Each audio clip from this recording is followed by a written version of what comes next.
Muy buenas tardes, ¿cómo les va? Los voy a estar acompañando por la próxima hora aquí en Infobae TV. El hashtag es numeral Infobae TV, @Infobae o @MJ Oliván para escribirnos Twitter. Vamos a arrancar con economía y tengo el gusto de presentar al diputado nacional por el Frente para la Victoria, Roberto Feletti, viceministro de Economía, presidente del Banco Ciudad, una frondosa trayectoria a nivel político y económico. Gracias por venir. No, al contrario, gracias por la invitación. Lo esperé 2 años, yo creo, pero acá está. Bueno, tanto. Y bueno, se hace esperar, está bien, los buenos se hacen esperar. No sé si es así. Roberto, hay muchos temas en la economía importantes. Me gustaría saber tu análisis. Bueno, en principio, acerca de esta multa que se está aplicando por los supermercados que incumplen con el sistema de los precios cuidados, ¿no? Uno siempre se pregunta cuando la gente se queja de que no están los precios cuidados, bueno, ¿por qué no se interviene? ¿Estas multas vos crees que van a ser efectivas para que efectivamente la gente encuentre los productos de la lista de precios cuidados en las góndolas? Y sí, yo entiendo que es el poder sancionatorio del Estado, es importante porque cuando se llega a los acuerdos de precios cuidados, las empresas acuerdan sobre la base que ganan, que mantienen un nivel de ganancia, no es que están perdiendo, que están regalando el producto. Y además el precio cuidado tiene el objetivo para el que consume, sobre todo en una ciudad como Buenos Aires, de tenerle un precio de referencia. A lo mejor no va a comprar el precio cuidado, sí, pero del producto que compra ve que hay otro producto similar por ahí 20, 30% más alto. Bueno, eso lo induce al consumidor a pensar por qué. ¿Por qué? Porque en definitiva hay productos de insumo difundido que harina, azúcar, aceite, digo que tampoco... Se puede vender a 10 porque se vende a 20. A 20. Puede haber una diferencia de 10 a 12, de 10 a 13, sí, pero sí, no de 10 a 20. Creo que ese es el gran mérito de precios cuidados. Y la multa apunta a que, y vuelvo a la ciudad de Buenos Aires o las grandes áreas urbanas, acá, para bien o para mal, digamos, tenemos grandes cadenas de comercialización. Está concentrada, el 70% de lo que compramos, sobre todo en alimentos, lo hacemos en grandes supermercados. Entonces digo, son 4 o 5. ¿Es necesario que tengan que hacer una maniobra para desvirtuar y desbaratar una política que apunta a que llegue la canasta familiar al consumidor del modo más barato? ¿Es necesario que grandes supermercados tengan que inducir maniobras y desbaratar? Y digo, me parece que no. Pero justamente por estar tan concentrado el mercado, ¿no es una falla del propio Estado de no poder desarticular las maniobras de esos 4 o 5 grupos? Creo que no, porque vos lo que tenés es justamente más capacidad de regulación. Digo, acá ha habido durante mucho tiempo un mecanismo por el cual, bueno, la punta de góndola, la capacidad de imponerle al proveedor condiciones de pago, etcétera. Bueno, me parece que al contrario, que sobre todo en grandes centros urbanos es común la concentración en la distribución de alimentos. Es común por un mecanismo que tiene que ver con el ritmo de la ciudad. Vos antes me comentabas el apuro, el correr de un lado al otro. Bueno, la concentración de compra, digo, estar uno un rato en un lugar y completa la canasta. Ahora, ese servicio, que en definitiva termina siendo un servicio, se vuelve dañino al consumidor. La intervención del Estado justamente apunta a eso.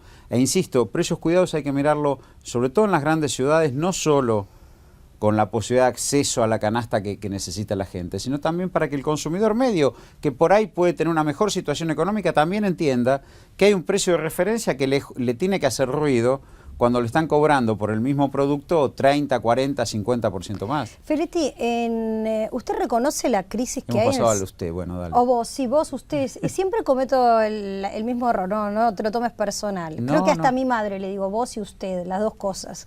No, pero digo, en el sector automotriz está pasando una crisis, hay suspensiones de muchos operarios, hoy nos enteramos la última novedad de Fiat, ya había otras automotrices. Hemos escuchado que esto se explica desde el gobierno por la falta de compras de parte de Brasil, ¿no? Ahora, cuando uno ve la cantidad de exportaciones y la caída, que es mínima la caída de las exportaciones de autos, pero la caída en las ventas, es decir, en el consumo del mercado interno, no le cierra mucho esa explicación. ¿Por qué hay esa crisis y qué significa? ¿Es un síntoma de qué? A ver, pensemos que la industria automotriz el año pasado llegó a un pico, 955.000 autos, casi 1 millón de autos. Pensemos que históricamente, más o menos en la Argentina, se producían 600, 700.000 autos, hemos llegado a 1 millón. Eso lleva a un pico. En general la gente, el mercado se satura. Uno no compra, salvo gente de mucho poder adquisitivo, que es más, uno no compra un auto todos los años. Entonces, el año pasado hubo un fuerte vuelco del poder de consumo a la automotriz. Este año el gobierno quiso corregir y lo hizo con un cambio de impuestos, determinados niveles de importación, por el otro incidió el proceso de evaluación y eso retrae el mercado interno, pero también es cierto que se retrae el mercado exportador. Digo, Argentina promedio le exporta a Brasil 250.000 unidades en promedio, ha llegado a picos de 400.000. Entonces, están jugando dos cosas. Por un lado, que el año pasado el mercado interno se saturó, que hay una retracción, que no llegaron las paritarias todavía, que hay un proceso en el cual la política tributaria del gobierno incidió en el precio de los automotores de alta gama, que mueven mucho el mercado. Bueno, todas estas cuestiones han conspirado para una acción en que las automotrices rápidamente suspenden. Yo creo que en ese punto también, y lo digo públicamente, a las automotrices, esto pasa lo mismo que los hipermercados, han ganado muchísimo dinero en todos estos años, han elevado la producción, arrancamos con este gobierno en 600.000 unidades, llegamos a casi el millón. Bien pueden proteger a sus trabajadores, que es mano de obra calificada, que les cumplen y demás, y aguantar un poco porque el mercado se va a recuperar en el segundo semestre, va a mejorar la relación con Brasil, va a mejorar la capacidad de importar autopartes, que este es otro problema, y seguramente el mercado se va a recuperar, entonces bien podrían aguantar a sus trabajadores. Digo, este tema de que ni bien yo tengo una baja en venta, ya he hecho gente, ya suspendo, me parece que también es una costumbre empresarial que no es buena. No es buena porque han ganado mucho dinero. Igual, claro, los empresarios lo que quieren es que les cierren los ingresos versus los egresos. Pero ¿no? Es que pero no es la forma, porque hay responsabilidad social, no se puede convertir a la empresa en una suerte de cuestión totalmente flexible. ¿Te acordás cuando se hablaba de la flexibilidad? Sí, sí. Bueno, gano, entonces si gano, tomo gente, y si no gano, echo gente. Digo, me parece que hay que esperar porque este es un primer trimestre de dificultad, no es que llevamos 3 años. Venimos de un año muy bueno como el 2013, 955.000 unidades, ahora hay un trimestre difícil. Bueno, ellos también tienen una responsabilidad en ese sentido. Cuando uno escucha a los economistas parecen como cuando escucha a los periodistas, dos extremos, dos realidades distintas. Hay quienes dicen que el gobierno giró hacia una especie de ortodoxia, que está prolijando la relación con los organismos internacionales de crédito, eso es igual una obviedad, que ajustó con inflación y con la devaluación y con los salarios que no van a tener la recuperación como para ir más o menos a la par de la inflación.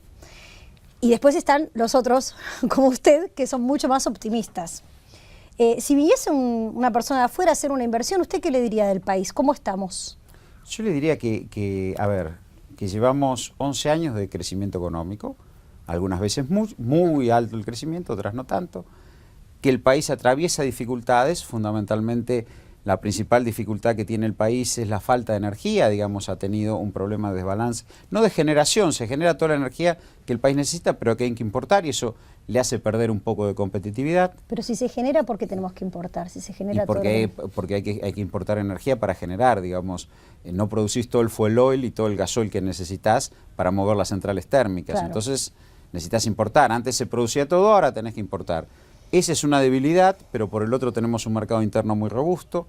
Hacia el 2016 vamos a tener mejor situación de los vencimientos de deuda. Argentina, le diría, reestructuró su deuda, va a ser un país desendeudado. Hacia el 2017-18 se va a elevar la producción de gas y petróleo, es decir, cualquier inversión hoy a los próximos 4 o 5 años va a ser fácilmente recuperable porque va a haber energía, va a haber más solvencia macroeconómica y en este momento estamos en la turbulencia de la transición. Pero digo, si yo le dijera a alguien que va a invertir, le diría que tiene buen mercado interno, buen consumo, porque muchas veces nos quejamos, bueno, ahora el consumo sí, pero lo hacemos desde producción de heladeras, lavarropas y todo lo que es línea blanca, de 4 millones de unidades, 2 millones de televisores, como te decía antes, casi 1 millón de autos, estamos allá arriba de donde se frena. Entonces, tiene un mercado interno robusto, tiene un bajo nivel de desempleo, con lo cual los trabajadores están tranquilos, funcionando bien, sin mayores problemas. Tiene un país que tiende a desendeudarse, prácticamente los vencimientos de deuda no van a pegar. que ha recuperado yacimientos de energía que van a ser un flujo de inversiones importantes. El petróleo no convencional le resolvió la situación a Estados Unidos, ¿por qué no a nosotros? Va a tener energía. Entonces, tiene quien le compre, va a tener energía, tiene clase trabajadora formada para poder trabajar. Digo, es un buen negocio invertir en Argentina. ¿Y por qué si tenemos una situación tan favorable se esconden los índices de pobreza? Eso, nosotros, ¿en qué se escondieron los índices de pobreza? No se difundieron. Porque hay un cambio de metodología, como cambió ¿Usted cree que no pudieron todavía acomodar el sistema? Si ya pudieron emitir nuevos índices de inflación, como no pudieron ayer. Emitieron de inflación y de PBI y tienen que recomponer el de nivel de pobreza o de encuesta permanente de hogares. Pero justo el de inflación era el que pedía el Fondo Monetario, el de PBI era el que permitía no pagar los bonos atados al PBI. Como que estratégicamente también justo se dieron a conocer los que... El índice de inflación es un índice que se acordó con universidades argentinas. Y es cierto que también tuvo consultoría del Fondo Monetario. Con eso se llegó a un nuevo índice de precios a nivel nacional, que encuesta cosas completamente distintas. 125.000 productos, 12.000 locales donde se encuesta. Digo, eso es un proceso más distinto. Amplio, sí. Más amplio, que refleja también la diversidad de consumo. Sí. Es un país sofisticado en consumo en algunos lugares. Y segundo, hay un nuevo índice de PBI que empalma las series y revela, digo... La oposición, los economistas de la oposición venían diciendo que crecíamos menos. Ahora parece que si crecemos menos para no pagar el cupón PBI, Argentina pagó el cupón PBI puntualmente del 2006 para acá. O sea, me parece que no es el tema en discusión. Y con respecto al índice de pobreza, es difícil pensar que un país que se desenvuelve hace muchos años con un desempleo de 1 dígito, cuando tuvo muchos años con un desempleo de 2 dígitos, es decir, Argentina desde el 94, que fue 12% la tasa de desempleo, llegó al 18 y después al 23, al 2002. Bajarla ahora al 6 es pensar que hoy hay más pobres, con salarios al alza, con negociación paritaria, con mayor protección jubilatoria, con asignación por hijos, con una política de ingresos realmente potente del gobierno. Y es difícil plantearlo en esos términos, es difícil pensar una estimación porque nos lleva a... Lo que pasa es que algunos estudios de universidades, estoy hablando, sí, no, la Universidad de las Católica. consultoras. No, la Católica no, la UNTREF, había, la de Sarmiento, perdón, la UNSAM. La UNTREF, no. Había emitido un informe en el que hablaba que lo que pasaba era que, perdón, estoy confundiendo. ¿Sabe quién? No, la Católica no. Una investigadora estuvo aquí en el piso la semana pasada, es una investigadora del CONICET. Tienen un grupo de técnicos del CONICET y lo que ella trataba de explicar era cómo eran los pobres, cuál era la caracterización de los pobres en la Argentina hoy y qué era lo que se había encontrado. Entonces nos decía que justamente encontraba que había más trabajadores empobrecidos porque sus salarios no les alcanzaban para cumplir con una vida de clase media normal porque habían visto depreciado mucho su salario. Es una investigadora del CONICET y con un grupo de técnicos del CONICET armaron esto. Ella es doctora en ciencias sociales y había economistas, trabaja en la parte de economía del CONICET. Entonces se daba esa curiosidad, ¿no?, de estos nuevos pobres que son trabajadores, no son gente desempleada, y eso tiene que ver con la pérdida del salario real y con la inflación. Que eso me imagino que a usted también... A ver, pero desde el 2006 dicen que tenemos una inflación que nos devora. Y sin embargo se negociaron... Y nos va devorando, ¿o no? Se negociaron paritarias, pero si no tenemos que pensar que los sindicatos, cada vez que negocian una paritaria, con aumentos salariales, están defraudando a sus trabajadores porque negocian menos de lo que correspondería. O que hay muchos trabajadores que no tienen sindicato, porque están en negros y porque están contratados de una manera irregular también, ¿no? Sobre la totalidad de 19 millones que están en condición de trabajar, hay 9 millones que están convencionados, que tienen paritarias, tienen sindicatos. Hay 4,5 millones que se consideran asalariados informales, que es relativo, ¿no?, porque tienen por ahí protección social, tienen cobertura provisional, no tienen paritarias. Ahora, sobre esos 9 millones, durante todos estos años, el salario creció. A eso le agregamos que antes no había jubilados, donde en un hogar por ahí había un haber previsional, ahora hay 2. Porque cuando este gobierno inició había 3.700.000 jubilados, hoy hay casi 6 millones. Y hay 3.700.000 chicos que no cobraban nada y ahora cobran la asignación por hijo. Entonces digo, es raro pensar cuando hay una política de ingresos que abarca los adultos mayores, que abarca a los trabajadores en actividad, que abarca a los chicos y adolescentes, hoy tengamos una situación peor que cuando había un desempleo alto. Eso es una cosa que a mí me preocupa mucho, porque nos lleva a pensar que el nivel de empleo de la economía no importa para combatir la pobreza. Y lo único que realmente... Porque algo peor que no te alcance el salario a fin de mes es no tener salario. Sí, igual trabajar y que no te alcance también no es grave. Por ejemplo, por otro lado, los que no trabajan, los jubilados, ¿usted cree que un jubilado que cobra la mínima es pobre? Yo creo que hoy podemos tener, a ver, un jubilado que cobraba 150 pesos, que era la mínima, o sea que recibía un billete y medio de 100 pesos, hoy ese jubilado está recibiendo 28 billetes de 100 pesos. Y probablemente... Sí, la cosa es que antes con un billete de 100 pesos hacía un montón de cosas y ahora hace casi nada. ¿Usted cree que es mejor 150 pesos que 2.800? No, yo lo que creo es que es mejor lo que te alcanza. Bueno, pero yo lo que digo es de dónde partió. Porque si no, pero si siempre nos comparamos, ¿desde dónde partió? Si siempre nos comparamos con el peor momento de no es nuestro el peor país, momento. ¿no? Los 150 pesos eran en el año 94, 95. Está bien, pero cuando había 150 pesos, el que más ganaba, ¿cuánto ganaba? No sé, un salario normal o un salario medio, ¿cuánto era? 800 pesos, 1.000 pesos, ¿no era la relación en el 94, 95? No, el salario medio era más alto, pero no importa. Lo que yo digo es, esto nos lleva a pensar que estamos mejor en la convertibilidad. Yo lo que quiero focalizarme es eso. Hoy, ¿estamos mejor o peor que en la convertibilidad? No, pero ¿estamos mejor o peor que con Menem? Esta es la pregunta que tiene que formularse un argentino. ¿Con Menem estaba mejor?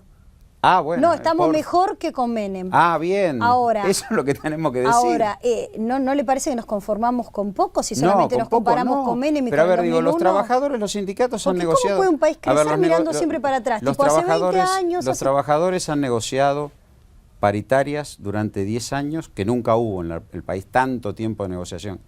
¿Y están peor o mejor? Hay menos desempleo, hay negociación de salario al alza y están peor. Pero no es eso es raro pensar eso. Feletti, ¿no es un poco mediocre compararse siempre con lo peor que tuvimos? No, ¿cómo es lo peor que tuvimos? Yo digo, a ver, yo no hablo de comparar con lo que peor que tuvimos. O sea, digo, están los países, las potencias del mundo diciendo, pero acuérdense que antes estábamos mucho peor en la guerra. Un país que produce 1 millón de autos, un país que produce 4,5 millones de heladeras y lavarropas, 2 millones de televisores, es un país que tiene que preocuparse que está en una situación terrible. No, yo creo que son cifras inéditas para la Argentina. No estamos mejor que nunca. Mejor o peor, estamos mejor que nunca. Nunca se produjeron 1 millón de autos en la Argentina. Esto es lo sorprendente. Lo sorprendente, nunca tuvimos cubierto con un ingreso previsional a casi el 90% de la gente en condiciones de jubilarse. Antes no lo teníamos 2/3. Entonces, nunca estuvimos así. Nunca tuvimos una asignación por hijo que cubría a los chicos que no tenían padres que los protegieran. Digo, nunca pasó esto en la Argentina. No es que estamos mejor que nunca. Ahora, que hay dificultades, las hay, seguro que las hay. Ahora, permanentemente decir, no, porque yo escuché al investigador del CONICET, y ahora me estoy acordando lo que dijo. Sí. Dijo que el salario del 75, hablando de comparación, hoy el salario de hoy es la mitad del 75. Sí. Muy bien. Yo le preguntaría. Y creo que dijo que estábamos en los mismos niveles que el 98. O sea que para la investigadora del CONICET comprarse un televisor en el 75 para un trabajador era más fácil que ahora. No es así. No es así. Bueno, porque ahora hay 1.000 millones de televisores más. Bueno, entonces no es real. Y bueno, ahora vamos al consumo de carne, no solo vacuna, el consumo per cápita. Estamos en un récord, 114 kilos per cápita, vacuna 55 o 60 casi, pollo 35, el resto es pescado o cerdo. Más de 100 kilos per cápita se consume. Entonces, si medimos el consumo popular, estamos mejor que en el 75. Si medimos el consumo de bienes durables, hay más autos por persona, televisores por persona que en el año 75. Entonces, ¿cómo es que dice el salario no alcanza hoy respecto al 75? Hoy hay más televisores por persona, más autos por persona, más consumo de carne per cápita por persona y el salario no alcanza. Es difícil medir igual eso. En el 70 y pico, comprarse un auto, comprarse un televisor o tener un teléfono era un lujo porque el mundo era otro. Bueno, pero entonces ¿por qué lo compara? pero Si también lo el mundo comparó era con otro, el ¿por qué lo 90 y compara? pico. No, porque... Compárenlo con pasaba 10 años atrás. No, porque también yo recuerdo en esa nota que ella decía que en este momento yo lo que digo es, teníamos un salario relativo similar al mejor momento del menemismo, o sea, que no se había modificado la capacidad de compra de los trabajadores, o sea, no se había eso incluido. pero hay más trabajadores. Ujú. Con el menemismo había 15%. Había más desocupación. Obvio. Hay más trabajadores con salario, y hay más jubilados con jubilación, y hay más chicos con el salario familiar. Esto es lo que hay que ver, el globo. Ahora digo, si ella dice que si nosotros coincidimos que no se puede comparar el 75 con el con 2014, porque la tecnología, el mundo, entonces ¿por qué lo compara el salario? ¿Cuál es la base? Si es el consumo per cápita pues de tampoco carne... se puede comparar el 2014 con el 2001 y ustedes lo comparan todo el tiempo. Desde el punto de vista tecnológico, sí. Ujú. Es una ¿En crisis. qué sentido? Y en el sentido desde dónde arrancó este gobierno. Este gobierno arrancó con un paquete de deuda defolteada, con 23% de trabajadores, arrancó ahí el gobierno Ahora, este. en Filetti... Lo va a dejar mejor. Está bueno esto, es el concepto claro, ¿no? que usted transmite y con cifras. Estamos mejor que nunca. Estamos mejor que nunca. ¿Cometió algún error? ¿Hay alguna cosa que que el gobierno tenga que revisar? No una generalidad, una cosa concreta. La energía. Yo creo que tenemos un problema de competitividad en el problema de energía, para el cual el gobierno ha expropiado YPF y plantea un proceso de inversiones en los yacimientos secundarios. Si hoy nosotros tuviéramos autoabastecimiento energético, la mitad de las discusiones en torno a la inflación, en torno al problema automotriz, que existen, no es que no existen, no estarían. Sí, la energía, seguro, ese es un problema. El frente externo no, porque el gobierno de la deuda que recibió en default reestructuró el 93%, o sea, tuvo políticas para eso, y creo que es un activo. Respecto de el proceso que tiene que ver con industrialización y sustitución de importaciones, bueno, eso es de largo plazo y lo va logrando. Tarda mucho y lo va logrando. Ahora, cuando se pierde la energía como vector de competitividad, cuando se pierde la energía, digamos, tenemos que importar más energía para que todos nos entiendan, bueno, ahí empezamos a tener un problema serio, porque bueno, entonces los empresarios quieren que le bajen los salarios, tenemos que importar más, hay desequilibrio en el balance de pagos, empiezan una serie de problemas, sí. Pero también eso es, yo lo señalaba antes al que viene a invertir acá, a 3, 4 años va a estar en vías de resolverse. Ahora, Ahora, mejor que nunca es claro, en función de las cifras de producción, nunca Argentina alcanzó estos niveles de producción. Usted está diciendo que es el problema la energía. Es un problema que se podría haber previsto, ¿no? Depende, se podría haber previsto. Porque o digo, no. con esta, primero ingresó un grupo argentino nacional a YPF, Sí. después se fue ese grupo, después se le pagó, a Repsol no se le iba a pagar, ahora estamos endeudados. No, nunca se dijo que a Repsol no se le iba a pagar. La ley que votamos en el Congreso dice claramente... Kicillof que lo es dijo en una conferencia de no, prensa, no lo le dijo vamos nunca. a pagar No, ni un peso. no. El ministro Kicillof jamás dijo que no se le iba a pagar y la ley que vota el Congreso... Y está la ley, No, sí, en la ley está que dice hay que pagarle, claramente sí. dice claramente, pero la ley original de YPF dice claramente que hay una tasación y que tiene que ser compensado. Pero digo, Repsol. si en un proceso, en un periodo de tiempo, una década, ¿no? Se le da o se le concesiona la explotación de YPF a un grupo económico. Ese grupo no hace nada, como dijo, eso sí lo explicó el ministro, se llevaban todas las utilidades, durante ese tiempo Si se no lo lo hizo dejan. este gobierno, ¿no? En el 99 se le dio Claro, pero Repsol a YPF. este gobierno no dejó que esa concesión siguiera. Por eso yo le estoy preguntando si se podría haber previsto eso. Luego, cuando este gobierno decide sacar a YPF, a su vez tiene que pagar ese costo, con lo cual los bonos que va a tener que cobrar YPF van a hacer que el próximo gobierno tenga esos vencimientos, por supuesto, en sus espaldas, ¿no? A ver, no? yo digo, No le pagan... Este gobierno recibió una deuda defolteada Sí. de 130.000 millones de dólares, que no se sabe qué se hizo con esa deuda. Ahora, emite 5.000 millones de dólares para recuperar un activo estratégico y parece que le está creando un problema de herencia recibida al gobierno que viene, no. El gobierno, es un problemita. Va. Ningún problema. Sí, a ver, 5.000 millones de dólares en un país que tiene 500.000 millones de dólares de producto es el 1%. Bueno, entonces eso, y además, eso no es un problema. Tiene YPF, o sea, digo, el gobierno que viene dice, ¿usted en qué gastó los 5.000? Ahí está, una parte de YPF, ¿no? Una parte de YPF. Sí, el 51%. quiero decir, ¿usted sabe en qué se gastó la deuda, los 131.000 millones de dólares que recibe este gobierno defolteados? No lo sabe. Ahora, yo le puedo explicar al próximo gobierno, mire usted, ahí tiene el 51% de las acciones de YPF. Sí, ahí tiene. Es muy distinto, ¿eh? Que lo pagamos. Sí, y la otra también la pagamos. Sí, pero digo... No, porque no es menor recibir 131.000 millones de dólares de deuda defolteada, ¿eh? Sí. El default más grande de toda la historia económica del mundo. Sí. Hasta Grecia. Hasta ahora Grecia no superó. En estos 10 años no se podría... Ya sé que siempre se podrían haber hecho cosas mejores, pero usted dice, el problema energético, ¿no es curioso que no se haya tomado con la... O sea, ¿qué pasa? ¿No se dieron cuenta con la seriedad que importa al tema? Porque si estábamos creciendo, era obvio que se iba a usar más energía, y si Repsol ya venía con estas fallas en las que no estaban haciéndose las inversiones, ¿por qué se lo dejó de alguna manera a Repsol robar tanto tiempo? No se lo dejó robar, digo, acá hubo una privatización, estaba Repsol. Cuando este gobierno llegó se producían 18.000 megavatts de generación secundaria de energía eléctrica. Hoy se están produciendo 25.000. Sí. Este gobierno tuvo que aumentar 7.000. Eso después de que expropiaron, ¿no? Antes de expropiar hubo centrales térmicas. Lo que pasa es que eso requiere importar gasoil. El aumento de las importaciones de gasoil lleva a este momento. Cuando finalmente se llega a un proceso en el cual el desequilibrio energético genera problemas graves de funcionamiento de la economía, se decide expropiar. Y se expropia. Y se resuelve, y hay una apuesta, que esperamos que ocurra, a que vaca muerta de resultados y a que las áreas secundarias den resultados. Ahora, ¿por qué no se hizo antes? Y bueno, puede ser, digo, algún error en 11 años de gobierno puede haber. Pensemos que llevamos 11 años gobernando la Argentina. Este gobierno lleva 11 años, puede haber algún error, puede haberse llegado a pensar la competitividad de otro modo.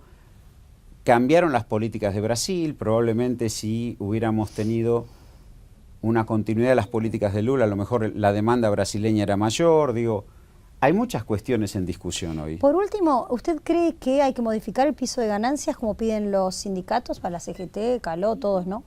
Hay que esperar que terminen de cerrar las paritarias. El gobierno a lo largo de estos 10 años siempre modificó el piso de ganancias. Ha sido una política, además de las políticas que hablábamos de asignación por hijo, de extensión de la jubilación, una de las políticas para favorecer a los trabajadores fue ir elevando el piso de ganancias. Así que es razonable que el gobierno lo haga. ¿Y a cuánto cree usted que No, eso no lo puedo definir, pues no tengo las cifras, sería un poco serio. Eso lo define, hay que esperar que cierren todas las paritarias, ver cómo está impactando hoy el aumento conforme a la actual tabla de ganancias, y en función de eso se evaluará la corrección. Siempre se ha hecho, además. ¿Y es optimista sobre el número de desempleo? ¿Cree que vamos a seguir sosteniendo un dígito? Y lo hemos logrado sostener desde el 2006. Confío en que sí, digamos, si nosotros logramos mantener estos niveles de producción industrial, lo fundamental acá es que se preserve la industria. Que detrás de todo esto no haya un discurso antiindustrial. Porque cuando dicen, estoy tan pobre estando empleado que estando desempleado, están diciendo, y bueno, que haya un desempleo de 2 dígitos, total, siguen pobres igual. Guarda con esas definiciones porque son preocupantes. Si nosotros logramos sostener la industria, si nosotros seguimos produciendo autos, heladeras, televisores, lavarropas, seguimos despachando 11.700.000 toneladas de cemento todos los años, sí vamos a sostener el empleo. Si no, no. Con un país agropecuario y financiero, como se nos vendió alguna vez, no, seguro que no. Muchísimas gracias, Feletti, por estar aquí. Nosotros en un minuto regresamos con más información.